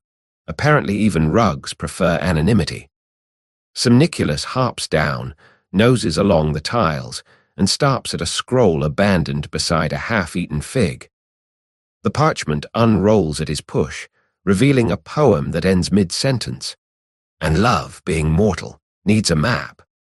No final line, no signature, only a blot of ink shaped like a keyhole. The poet himself is asleep, snoring in dactyls. You kneel, borrow the quill still lodged behind his ear, and complete the couplet, but finds one only in eyelids closed to day. Ink dries instantly, sucked into parchment as though the poem were waiting for your pulse to finish it. Somniculus squeaks approval. The chimney exhales a puff of warm smoke that smells of cedar and congratulation. Across the roof, a low table hosts the unfinished joke scroll, Imperial stationery stamped with a half-erased punchline. Caligula, now awake and wrapped in a blanket of Imperial purple, gestures you over. Audience participation, he declares, voice husky with rooftop chill. We've set up missing payoff. Provide and I'll owe you laughter, redeemable sunrise or later. You raid the setup. A lighthouse, a ruby, and a mouse walk into the forum. Around you, suggestions flutter. The lighthouse pays the bill, the mouse provides light, the ruby is the tip. Caligula snorts, unsatisfied. You think of keys, clocks, comets, of poems finished in half-sleep. Then you write. The bartender says, sorry, we close when eternity does. You'll have to wait outside time. The emperor laughs, short, surprised, as though humor sneaked up wearing solemnity's toga. He snaps fingers. A slave inks your joke into the scroll, seals it with wax shaped like a wink. Debt recorded, Caligula says. Payment deferred until you need daylight extended. Somniculus yawns, revealing tiny perfect teeth that gleam like very small secrets. Above, the stars rearrange into a semicolon, suggesting the night itself is pausing, waiting for either punchline or punctuation. You lie back, key warm against collarbone, ruby keeping time with mouse snores, and decide jokes are just lighthouses for thoughts that have lost the coast. The semicolon sky tilts a fraction, grammar deciding whether to continue or conspire. You feel the decision settle on your skin like warm toner ink. Whatever follows will be written in present tense because the night has grown weary of past perfect. Caligula, blanket now draped cape-wise, stands at the roof's edge where terracotta meets starlight. He lifts a hand. Across Rome, scattered lanterns dim in sequence, obeying the gesture the way polite applause follows a conductor's baton. Somniculus watches, ears swiveling like tiny radar dishes tuned to Imperial whims. A slave appears wheeling a contraption part chariot, part orrery, two silver wheels connected by an axle of glass tubes filled with glowing liquid, moonlight kept fluid by constant motion. The Emperor steps aboard. Floorboards acknowledge weight with a sigh. He turns. "Escort," he says, nodding at you or audience. The city is a scroll. Choose where to place the bookmark. You climb beside him, soles cool on star silver. Somniculus perches on the dashboard where constellations rotate slowly, gears ticking like mouse heartbeats amplified. Caligula flicks reins, wheels roll across the rooftop tiles without touching them. Glass rims kiss air 1 finger width above terracotta. Rome blurs beneath, alleys braided with lamplight, the Tiber a ribbon someone forgot to curl. Wind arrives, smelling of pine, river weed, and distant bakeries preparing yesterday's bread for tomorrow's breakfast. You pass the lighthouse. Dark, keeper presumably negotiating with missing consul over pickled eels. The ruby at your chest pulses brighter, as though recognizing home turf. Above, the honey clock appears in miniature, projected by hidden lenses onto the night dome. Its lone bead still dangles, frozen, but now you see the thread, a spider silk line stretching from lighthouse top to palace roof, keeping midnight tethered. Caligula offers the reins. You take them. For one length of breath you steer Rome itself, lanterns dimming or brightening according to how tightly you grip starlight. Then the Emperor laughs, soft, reclaiming command. The chariot descends, wheels resuming contact with tile, journey complete yet ongoing. You step off, knees reminding you that flight is a loan, not possession. Somniculus hums. One note, major key, sealing the memory like wax on a private letter. Behind you, the semicolon sky finally closes into a full stop of quiet. Caligula yawns, the universal signal for curtains.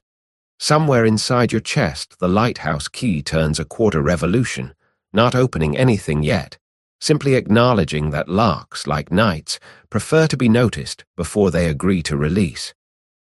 The full stop sky lingers just long enough for everyone to feel properly punctuated, then quietly unpuckers into an ellipse. Rome exhales, a city-wide sigh that smells of pine embers and yesterday's bread finally accepting tomorrow. Caligula, suddenly bored with ownership, abandons the star chariot and wanders toward a corner where 3 astronomers snore around a neglected astrolabe. One of them, famous for insisting Saturn is merely Jupiter's tax shelter, mumbles coordinates in his sleep. The Emperor nudges the instrument half a degree, correcting the solar system out of spite. You remain beside the chariot, reins still warm in your palm like a borrowed heartbeat. Somniculus washes his whiskers, then points, tail as compass, toward a small cupola rising at the roof's northern lip. Its dome is painted midnight, but a slit of lantern gold shows through, the palace observatory, unofficially open. Inside, the air smells of brass polish and starlight left on too low a flame. Telescopes stand in various states of undress, lenses yawning, focus rods drooping like sleepy antennae. On a cedar table rests a parchment star map, inked in silver that tarnishes as you watch, turning constellations into vintage photographs. A court astronomer, robes buttoned wrong, hair still hosting yesterday's comet dust, offers you a quadrant and a conspiratorial whisper. Chart where you will, but remember, every dot is a lighthouse for someone else's dark. You nod. Though navigation was never your strong suit, you once got lost in your own wardrobe. Somniculus hops onto the map, sits squarely on Orion's belt, and begins to hum. The vibration travels through parchment, silver ink, and cedar until the table itself purrs, a lullaby for inanimate objects who have stayed up past their warranties. Outside, the honey clock bead finally drips, though no one hears. Indoors, time is measured in mouse chords. You place the quadrant down, content to let the rodent conduct astronomy. Through the open dome, real stars blink, curious what their paper cousins are singing. Somewhere between metal instruments and mammal lullaby, you feel Rome tilt another degree, this time toward kindness, or maybe just toward nap. Either way, the sky agrees, arranging itself into a quilt of faintly humming lights. The sky quilt stitches itself tighter, tucking in every loose corner of Roman night, and still the palace refuses to yawn finality. A side door creaks, Oak complaining about overtime, and in trundles a page boy wheeling a silver platter the size of a small chariot wheel. Cover clash, a dome of crystal through which you glimpse movement, tiny movement, wheels. Lift the lid and behold, 2 perfect wheels of aged brie, each no wider than a sester coin, axled by rosemary sprigs and yoked to a team of 4 white mice wearing helmets fashioned from almond slivers. Cheese chariot qualifiers, the boy whispers, voice dusted with bedtime. Emperor requests spectator digestion, place bets with eyelids. Somniculus perks up, professional curiosity piqued. The mice salute, tails flicking in military unison. Then charge. Across the observatory's polished marble they sprint, chariots wobbling, cheese wheels squeaking like very small gossip. Track markings have been etched into the stone, lanes no broader than a laurel leaf, finish line a thread of purple silk stretched between 2 astrolabe legs. You wager the dream you purchased earlier, socks in a meadow, by simply closing one eye and picturing softness. Somniculus counters with a single whisker dipped in starlight. Stakes are accepted by a slave whose sole job is to catalogue imaginary bets. Round 1, a mouse named Cassius Maximus veers left, distracted by his own helmet, and nosedives into a telescope leg. His chariot flips, cheese rolls, perfuming the air with creamy apology. The crowd, 3 astronomers, 1 snoring emperor, and Orion now missing his belt, gasps in 4/4 time. Round 2, favorite Brianna maintains lane discipline, tail high as a victory standard. You find yourself leaning, breath sink to the squeak of cheese. Finish line approaches, thread trembles, Somniculus hums encouragement. Low C, the note of impending dairy glory. Contact, snap, silk parts. Victory smells of rosemary and mild success. Your sock meadow dream trots over the finish line, translated into a tiny laurel wreath the boy places around your wrist. It smells of socks, yes, but also of meadows you've never walked yet somehow remember. The emperor, half awake, applauds once, an impact soft as falling stardust, then rolls over, borrowing Orion's shoulder for pillow. Night, having raced itself, decides everyone qualifies for finals called dawn. Somniculus licks cheese dust from his paw, satisfied that astronomy and dairy have been properly introduced. The laurel wreath of Sock Meadow dreams settles on your wrist, fragrant and faintly static, as though tiny lightning bugs are napping inside. Somniculus, having licked the last of Brianna's victory dust from his whiskers, now studies the observatory's domed ceiling where a new constellation has been casually sketched in chalk, a mouse wearing laurel, driving a cheese wheel shaped like a comma, pausing the sky itself for emphasis. A side door yawns wider, admitting a slave whose tunic is embroidered with tiny gavels. He carries a velvet cushion the size of a dinner plate, Atop it rests a single ivory chip, curved like a fallen moon sliver. "Dream auction," he whispers, voice tuned to library standard. "Bids start at 1 blink." Around you, astronomers stir, astronomically interested. The slave lifts the chip. Certified nightmare, lightly used, contains public speaking in the nude, audience of flamingos. Murmurs of approval ripple. Apparently fear of pink birds is bipartisan. Next lot, a pleasant dream warms socks in a meadow already wrapped around your wrist. The auctioneer eyes it, consults clipboard, nods. Resellable, scent of fresh mown anonymity. Opening bid, one slow exhale. You offer 2. Rival bids arrive in the form of triple yawns, a sleepy senator escalating to a sigh that smells faintly of mint. Gavel falls. Soft felt, no clang. Socks transfer officially into palace ledger, redeemable at any dawn. In exchange, you receive a tiny vial labeled Dream Store credit, 1x nap, cloud soft, expiry negotiable. It glows faintly, the color of contentment left to steep in moonlight. Final lot, the unfinished joke scroll, punchline still missing. Bidding is fierce. Eyelid flutter, shoulder slump, one nascent snore. But you hold back. Jokes, like lighthouses, should remain slightly unlit.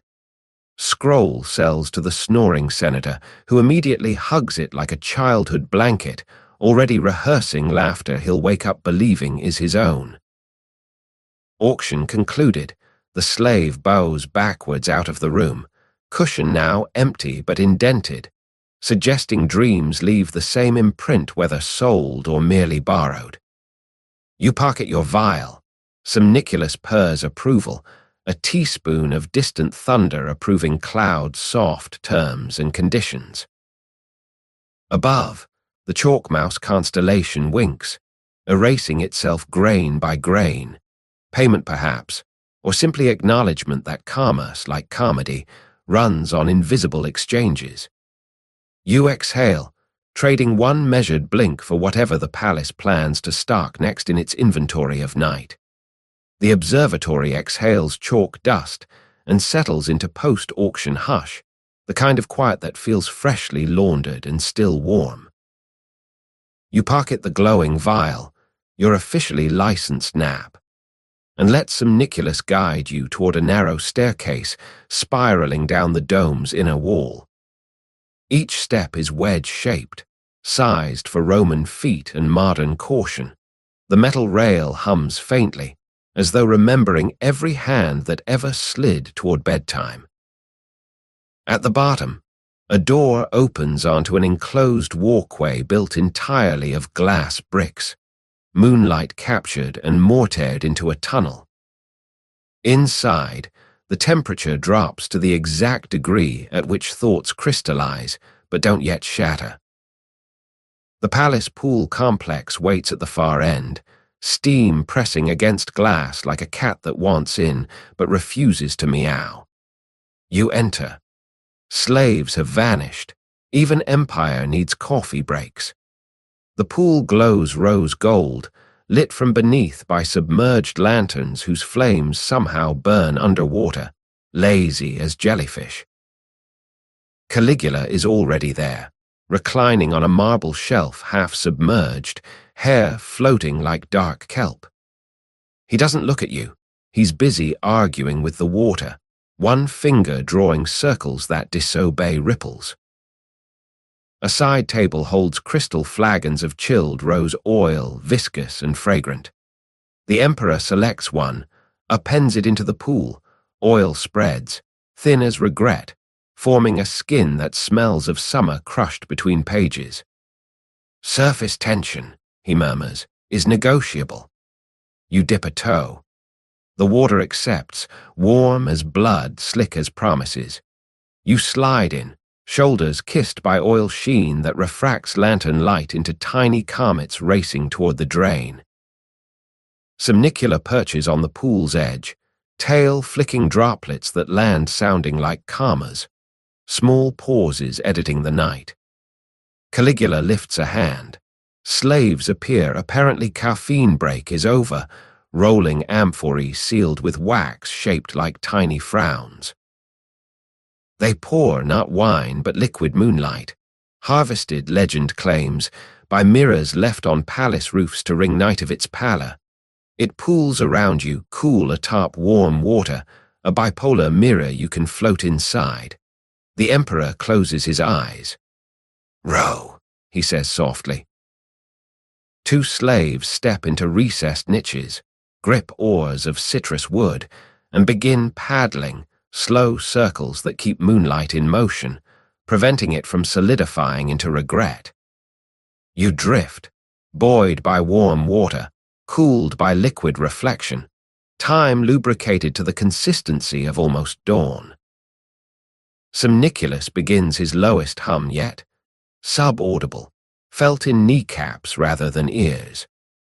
Somewhere inside your chest the ruby answers, pulse sinking to oar strokes, to mouse vibrato, to moonlight that has agreed to behave like bathwater for the remainder of the empire's nap. The oars keep their circular whisper long enough for moonlight to forget it ever reflected anything but you. Somewhere overhead, the honey clock, reduced now to pocket size, gives a single approving drip, as if time itself is content to be stirred rather than spent. Caligula, eyes still closed, speaks into the steam. "Payment," he murmurs, "is due when surface tension breaks." You're not sure whether he means the pool, the night, or your own patience with metaphysics. You nod anyway, oil-slick shoulders gleaming like subdued galaxies. A slave approaches bearing a shallow silver dish shaped like a flattened lily. Floating on it, a single drop of water, perfect sphere, quivering like a planet deciding whether to orbit or escape. "The tear of the bath," the slave whispers, voice respectful of liquids that have achieved geometry. The emperor lifts the droplet with a loop of spider silk, surface tension obeying theater, and offers it. "Drink," he says, "and tomorrow will owe you a favor." You open your mouth. The sphere slides in, cool as unbroken sleep, tasting of rose oil, saffron, and the faintest salt. Perhaps the sea, perhaps merely the idea of consequence diluted to homeopathic honesty. It settles somewhere south of the ruby, two debts now sharing a bloodstream. Caligula smiles, satisfied transaction has occurred without paperwork. He flicks two fingers, oars slow, moonlight thickens to the consistency of almost dawn. You feel the pool decide depth, shallow enough to stand, deep enough to stay. Somniculus tests water with one paw, then walks across the surface. Mouse faith keeping tension intact, leaving tiny dimples that catch lantern light like miniature lighthouses. At the far edge he turns, squeaks once, time to exit. You climb marble steps that feel warmer than water, as if bath and body have traded temperatures. A towel appears, linen so thick it could double as a cloud subpoenaed for softness. You pat dry, moonlight on skin transfers to fabric, leaving you slightly less luminous, slightly more mortal. Behind, oars stop. Moonlight settles, mirror flat, and for a heartbeat you see tomorrow's face looking up. Eyes still sleepy, mouth curved in the beginning of a question it hasn't yet decided to ask. Then the surface wrinkles, image dissolves, and the pool agrees to forget what it reflected. The towel drapes you in temporary citizenship, soft, thick, and only mildly allergic to dawn. Somniculus shakes water from his tail, then points, nose like a tiny compass, toward a doorway curtained with velvet the color of overripe plums.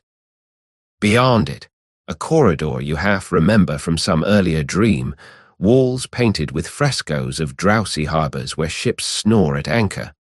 You follow. The air cools by 1 degree per heartbeat, carrying a scent of brine and candle smoke that feels borrowed from another coast. Halfway along, a niche holds a single oil lamp shaped like a miniature lighthouse. Its flame flickers hello, recognizes the key in your pocket, and brightens a fraction. Polite recognition between colleagues in navigation. At corridor's end, a final door, oak, iron hinged, whispering of tides. You push. Moonlight floods in, but it's wrong side up. The sea lies above you, calm as glass, and you stand beneath it, in an inverted cove carved from palace foundations. The ceiling is water, held aloft by surface tension and ancient agreement. Beneath this liquid sky, a circular chamber opens, sand the color of sieved saffron, a single skiff resting on its side, hull painted with constellations that match the frescoes you just passed. A figure, robe salt stiff, beard full of moonlit breadcrumbs, awaits. The lighthouse keeper, presumably, though he looks more like a retired thundercloud. He lifts a hand.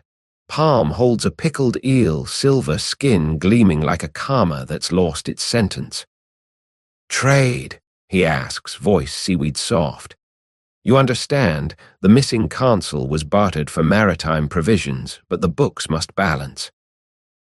Somniculus squeaks negotiation terms. 1 whisker twitch equals interest accrued. You offer the silver ambrosia box, contents rattling like loose constellations. The keeper nods, accepts, pockets eel inside it. Ambrosia and eel apparently share taxonomy after midnight. From his sleeve he produces a second key, brass head shaped like a comet, teeth like gentle waves. For tomorrow's exit, he says, when surface remembers how to break. Behind him, the skiff rights itself, oars aligning like polite soldiers. You step aboard. Wood smells of tides that have agreed to row rather than rock. Somniculus settles at the bow, humming the note that lighthouses answer. Above, the inverted sea shivers, ready to become sky again at the slightest pronunciation of dawn. The skiff slides forward, not across water, but across sand so smooth it behaves like liquid patience. Each stroke of the oar leaves a ripple of saffron that glows a moment, then settles into footprints you half recognize as your own from some earlier lifetime when you were late to a geography lesson. The lighthouse keeper stands on the shore behind you that isn't a shore, 1 hand raised in semaphore that might mean safe travels or possibly remember to write. The inverted sea above stays glass calm, reflecting the skiff as though keeping a backup copy of your departure. Somniculus hums navigation. Low, steady, the note between heartbeat and horizon. With each pull you feel the ruby in your chest answer, sinking pulse to oar to mouse, to comet brass key now warming in your palm. Distance is measured not in oar strokes but in eyelid weight. The farther you row, the drowsier the world becomes. Ahead, a pale arch appears, the underside of a Roman bridge you saw topside hours or centuries ago. Its stones drip moonlight like melting cheese.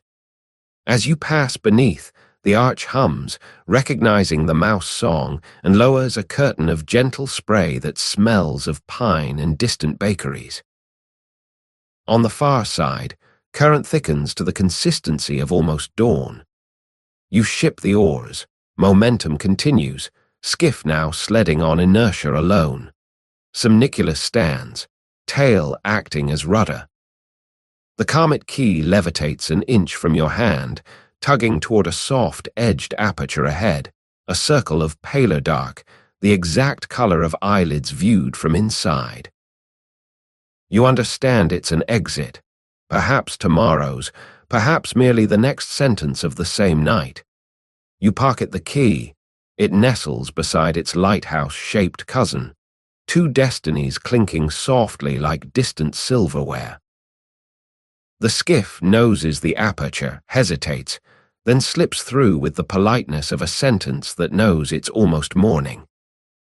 Behind, the inverted sea ripples once, sealing the path. Ahead, the darkness is warm, scented with cinnamon and the faint promise of horizontal. You let the current carry you, eyelids lowering at the exact rate the world remembers how to be soft. Somewhere inside your chest the ruby, the ambrosia crumbs, the lighthouse and comet keys all agree to pause, collecting interest until the next blink. The aperture closes behind you like a book that prefers to keep its spine uncracked. No sound, only the hush of pages agreeing to face each other for now. You drift forward on a current that feels less like water and more like the pause between an inhale and the decision to exhale.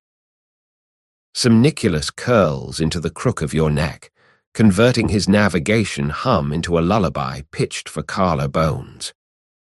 The darkness ahead warms by fractions, smelling first of cinnamon, then of pine, then of linen left too long in kindly sunshine. You realize the current is carrying you toward a glow the color of candle flames seen through eyelids, soft, apricot, unhurried. It resolves into a rectangle, a doorway, frame painted the exact shade of missing console jokes, somewhere between lighthouse and punchline. The skiff beaches itself on a rug so thick it might once have been a cloud that accepted a promotion to carpet. You step out, fibers rise around your ankles like affectionate fog. Inside lies a bedchamber you half remember from childhood daydreams, a couch low and wide, blankets the temperature of grandmothers, a single lamp shaped like a miniature hourglass filled not with sand, but with crushed mica that drifts downward at the speed of forgotten lullabies. Each mote lands silently, yet the pile never grows. Time is being recycled, not spent. On the couch's footstool rests a goblet of milk warm as cat breath, steam curling into the shape of a question mark that dissolves before you can answer. A note beside it, ink still wet, drink interest on dreams compounded nightly. Management. You sip. It tastes of midnight orchards and mildly of apology for all previous insomnia. Somniculous laps from the base, whiskers silvered by steam. The milk travels downward, collecting the ruby's glow, the keys chill, the ambrosia's sweetness, and settles into a single warm coin of comfort behind your sternum. Behind you, the skiff folds itself into a shadow and slips beneath the couch, mission complete. Ahead, the mica hourglass dims one shade, acknowledging inventory balanced. You sink onto linen that exhales finally, pull a blanket over both human and mouse, and feel the world tip the final degree onto its comfortable side. Between one blink and the next, the lamp lowers its flame to the exact brightness of stay and Rome. Palace, lighthouse, honey clock, and all agrees to keep watch while you cash the voucher written in milk, moonlight, and mild destiny. The lamp's flame hovers at the precise altitude of stay, but don't stare, and you feel your spine unhook itself one vertebra at a time, like rosary beads agreeing to lie flat. Somniculus has already tucked into a comma-shaped curl between your collarbone and the blanket's velveteen fold, humming switched to standby. Somewhere outside the chamber, though distance is now measured in breath depth, footsteps pass, soft, sandal-whispered, probably a slave whose sole job is to patrol quiet and report back if it misbehaves. The footsteps pause, listen, approve, move on, taking their echo with them. Inside, the mica hourglass performs its perpetual drift, goldish motes falling yet never accumulating, the way night keeps arriving but never quite punches the clock for morning. You watch, eyelids at half-mast, until the motion becomes a metronome for thoughts too drowsy to words. Your fingers find the edge of the blanket and encounter something new, a pocket stitched into the fabric itself, containing a single silver thread and the faint scent of pine. Pull it, and you discover the thread is attached to nothing. Yet when it slides free, the room's temperature drops one comforting degree, as though the blanket just agreed to become a cocoon. Somniculus stretches without waking, pores needing air the way bakers need invisible dough. His tail taps twice against your throat, mouse morse for all accounts balanced. You believe him. The ruby no longer pulses, merely glows like a night light that's finished arguing. The two keys lie parallel and quiet, and the ambrosia box has stopped rattling, content to accrue interest in darkness. From somewhere beyond walls comes the softest of gongs, 3 notes, each slower than the last, the palace equivalent of a lullaby humming itself to sleep. You inhale, exhale, and feel the final thought of the evening drift downward like one more mote of mica, nothing left to do but fall. The blanket agrees, folding closer. The lamp dials itself to ember. Rome, outside, finishes its sentence with an ellipsis gentle as snowfall on wool. Somewhere between that ellipsis and your next heartbeat, sleep opens its mouth, shows no teeth, and simply says, yes. Sleep's mouth closes around you, not a swallow, more like a gentle sealing of envelopes. Instantly, you're inside a corridor that smells of glue stick stars and the gum line of old stamps, the postal service of dreams, where every thought you've ever misplaced waits for correct postage. Somniculus is still a comma against your collar, but here he's silver printed on the envelope, official postage of mouse lullabies. You walk, though reclining, past sorting shelves stacked with half-remembered songs, unmailed apologies, and one lighthouse invoice stamped, payment deferred. A clerk, face like a cancelled moon, offers a ledger. Sign, he says, for delivery of tomorrow. The quill provided is the same flamingo feather you used on the rooftop, only now it's bleached to the color of almost dawn. You scribble your name. It dries instantly into a line of tiny Z's, snoring their way across parchment. Receipt provided, a silver ellipse no larger than a raindrop. You pocket it next to the keys. It clinks softly, acknowledging cousins.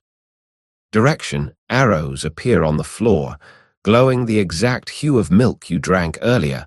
Follow, they suggest, to Delivery Bay 4, Gentle Awakening.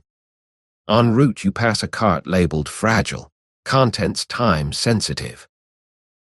Through wicker gaps, you glimpse the honey clock's frozen bead, now bubble-wrapped and humming lullabies to itself. Beside it, your unfinished joke sits cross-legged, rehearsing punchlines for an audience of moths who applaud by blinking slowly. The corridor ends at a loading dock where night itself is being folded by teams of velvet-gloved workers. They crease darkness into neat squares, stack it into crates stamped "Return at First Bird." One square flutters free, drifts toward you, and settles over the envelope of your sleeping body like a blanket fresh from the dryers of nowhere. Somniculus's printed whiskers twitch. The clerk nods, satisfied delivery is on schedule. You feel the ellipse receipt warm against your palm, the keys cool against your hip, and understand that falling asleep is just registered mail addressed to tomorrow, postage prepaid by tonight. Behind you, the postal gate closes, not with clang but with the soft suction of envelopes sealing. Ahead, Delivery Bay 4 lights up, a rectangle of gentle apricot, the color of eyelids anticipating sunrise. You step through, the envelope follows, already addressed, already stamped, already yawning. Delivery Bay 4 is less a room than a sigh that's found a corner to call home. Apricot light hovers at half volume, warm enough to keep chill from the door but dim enough to let shadows finish their sentences. In the center rests, daubed the color of crushed almonds, blanket already turned down as though the night made the bed while you were licking envelopes. You recline. No climb, no collapse, simply a decision to become horizontal, and the furniture rises to greet you, mattress inhaling your shape like a book accepting a bookmark. Somniculous steps from envelope to collarbone, real again, fur carrying the faint metallic scent of post office ink. A small brass plate on the bedside table reads, "Please wake gently, alarm birds provided on request." Below the inscription, a porcelain knob labeled snooze glows softly. You twist it once, hear a distant nightingale clear its throat, then decide that's plenty. The blanket drapes itself, corner by corner, until you're wrapped in a cocoon whose thread count feels numerically identical to minutes left until dawn. Somewhere outside the bay, though distance is now measured in heartbeats, velvet-gloved workers continue folding night, but their motions mute to whispers, then to hush, then to the soft static of finished tasks clocking out. Inside your chest, the receipt ellipse glows, projecting onto the backs of your eyelids a silent countdown, not numbers, but a slow brightening, the color of sky practicing its first blush. You feel the ruby cool, the keys settle, the ambrosia box give one last contented rattle, like luggage finally at rest in the hold. Time, wearing carpet slippers, tiptoes across the ceiling, pauses to check your breathing, nods approval, and exits through a hatch that closes without sound. Somniculous stretches into a semicolon, signaling the sentence of night is almost complete. Between one breath and the next, the dabe decides you're sufficiently delivered. It dims the apricot light by one shade, then another, until color becomes suggestion. Suggestion becomes dream. Dream becomes the soft click of an envelope marked tomorrow. Handle with sleep being slid into the sorted pile. You inhale, exhale, and the pile settles. Nothing left to do but wait for the birds to review the address. The birds review the address, find it satisfactory, and postpone delivery until breathing deepens a little more. Apricot dims to peach, peach to cream, cream to the color of eyelids viewed from the inside, an inside that has begun to forget there ever was an outside. Somniculous melts into a small warm period at the end of a sentence you can't quite rate anymore. His hum becomes the faint tremolo of distant surf, or possibly blood, or possibly both agreeing to share the same lullaby. Inside the blanket cocoon, time folds one last pleat, the ruby dims to coal glow, the keys cool to lake stone, the silver ambrosia box gives a final sigh, like a purse deciding it's spent enough wonder for one night. Even the receipt ellipse steadies into a faint silver pulse behind your eyes, matching the lazy metronome of a heart that has forgotten urgency the way one forgets a phone number one no longer intends to call. Outside Delivery Bay 4, folded night is now stacked in neat pallets labeled "Return" before sunrise, fragile. You hear, just barely, the soft clink of crates being locked, the velvet gloves clocking out, the hush of workers tiptoeing offstage. Then nothing, or rather the sound of nothing being properly delivered, a silence so complete it hums. You sink one layer deeper, not falling, floating down a gentle gradient where gravity has agreed to work pro bono. Somewhere in the hush, Rome exhales its last candle, the palace dims its final torch, the lighthouse keeper pockets his unlit flame and nods off against a wall of quiet waves. Even the thought of morning becomes a distant lantern, viewed through fog, viewed through dream, viewed through the soft fabric of a cocoon that has begun to resemble the inside of your own chest. Warm, dark, gently rising. Between inhale and exhale, the night leans in and whispers, "Stay." The world will clock in soon enough. You agree, wordlessly, breathlessly, and let the last karma of consciousness curl into the sentence of sleep. The sentence of sleep lengthens, becoming a paragraph, a chapter, a volume bound in soft cloth the color of unlit dawn. Scandalous is now only a warm indentation, punctuation that has decided to become part of the paper itself. Time, wearing felt slippers, tiptoes back in, sets a single candle on the nightstand, and forgets to light it, leaving only the idea of flame, which is more than enough for dreams that prefer their shadows gentle. Outside Delivery Bay 4, the palace exhales a final sigh of wax and distant bakery steam. Somewhere a honey clock gives one last golden shrug and lets midnight close its books. Rome, city of 1,000 lamps, turns them all down to a pilot light glow that says, "I'm still here, but let's not talk until coffee." You are no longer visitor, guest, or even protagonist. You are simply breathing, softly accounted for in the ledger of night, entry marked paid in full. The ruby, the keys, the silver box, the receipt ellipse, all tucked into the envelope of your chest, postage stamped return if inconvenient, otherwise keep. The dabed, loyal to the last, lowers you one final degree toward horizontal eternity.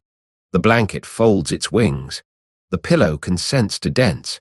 The apricot light snuffs itself like a yawn that has decided against completion. Somewhere very far away, a lighthouse keeper pockets an unlit match.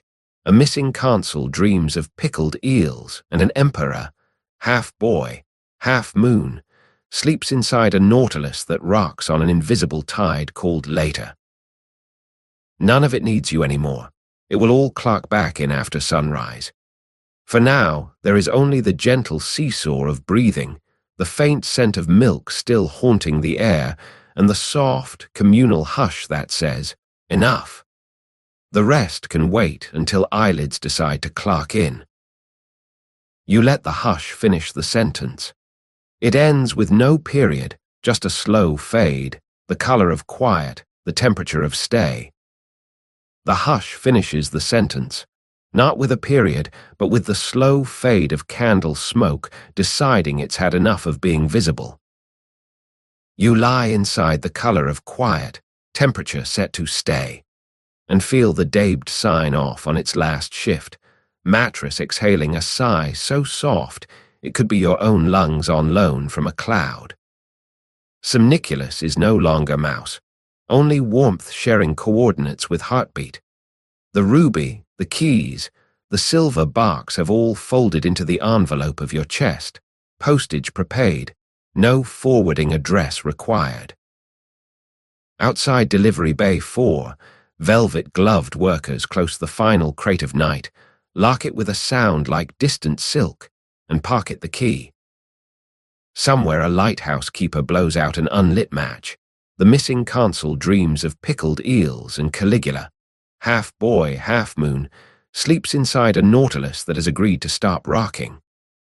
Rome turns down its 1,000 lamps to a pilot light glow that says, "I'm still here, but let's not talk until coffee." The honey clock drips once, politely, then retires. The palace exhales wax and distant bakery steam. Even the idea of morning clocks in late punches its card and decides to wait outside.